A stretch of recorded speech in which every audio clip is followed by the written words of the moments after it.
السلام علیکم ورحمۃ اللہ وبرکاتہ۔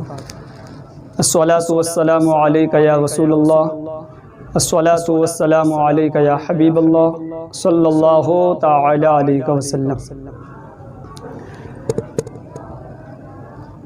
آج یہ بتایا جائے گا کہ قربانی کن لوگوں پر واجب ہے، اس لیے کہ ہمارے بہت سارے مسلمان بھائی واقف نہیں ہوتے اور انہیں پتہ نہیں ہوتا کہ قربانی ہم پر واجب ہو رہی ہے یا نہیں ہو رہی ہے۔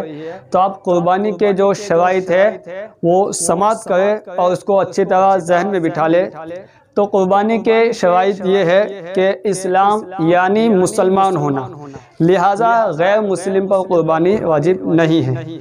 اور پھر اقامت یعنی کہ مقیم ہونا، لہٰذا غیر مسافر پر قربانی واجب نہیں ہے۔ شرعی مسافر وہ شخص ہے کہ جو 92 کلومیٹر یا اس سے زیادہ کلومیٹر کے ارادے سے نکلا ہو اور اپنے شہر سے باہر نکلے تو وہ شرعی مسافر ہے۔ اور پھر حریت یعنی کہ آزاد ہونا، لہذا جو آزاد نہ ہو اس پر قربانی واجب نہیں ہے۔ اور ایک شرط ہے مالک نصاب ہونا۔ اب مالک نصاب کہ جس کے پاس 7.5 تولہ سونا اور یا پھر 52.5 تولہ چاندی ہو، یا پھر اتنی رقم ہو اس کے پاس کہ 52.5 تولہ چاندی خریدی جا سکے، یا پھر اس کے علاوہ کوئی اس کے پاس سامان ہو کہ جو 52.5 تولہ چاندی کی مقدار کو پہنچ جائے تو پھر اس کے اوپر بھی قربانی واجب ہوگی۔ اب یہاں پر یہ بات اچھی طرح ذہن نشی کر لے کہ قربانی کے نصاب کے اندر سال گزرنا یہ ضروری نہیں ہے۔ اسی طریقے سے مال نامی ہونا بھی اس کے اندر نہیں ہے قربانی کے اندر۔ لہٰذا اگر کسی کے پاس 2 مکان ہیں اور ایک میں رہتا ہے اور ایک مکان ایسے ہی رکھا ہوا ہے تو اس کی قیمت بھی شمار کی جائے گی اس مکان کی۔ اسی طریقے سے کسی کے پاس زمین ہے، اب چاہے بیچنے کی نیت ہو یا نہ ہو تو اس زمین کی قیمت بھی شمار کی جائے گی۔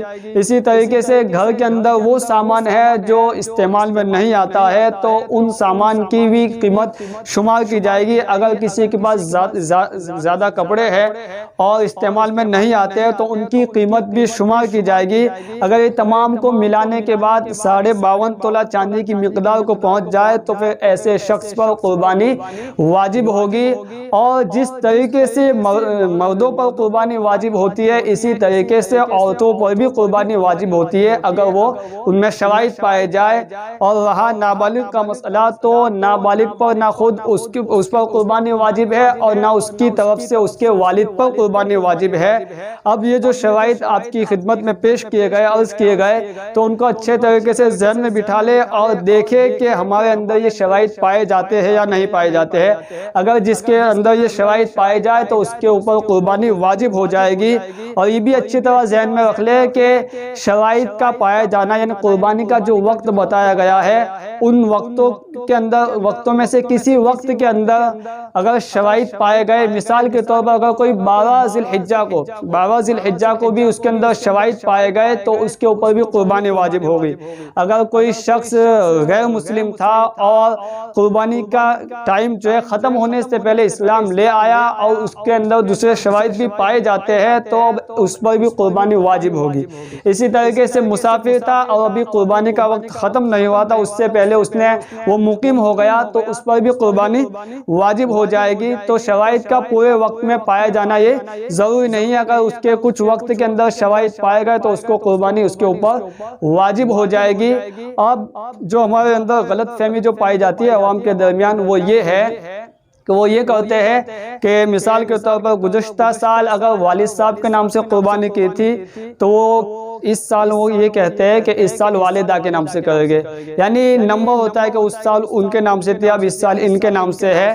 تو یاد رکھیں کہ جس کے اندر جو شرائط بتایا گیا یہ شرائط اگر پائے جائے، اگر ہر سال شرائط پائے جاتے ہیں تو ہر سال اس پر قربانی کرنا یہ واجب ہے۔ تو اس کا خاص لحاظ کریں۔ اللہ تبارک و تعالیٰ کی بارگاہ میں دعا ہے اللہ تبارک و تعالیٰ ہمیں احکام شرعیہ سیکھنے کی توفیق عطا فرمائے۔ السلام علیکم ورحمۃ اللہ وبرکاتہ۔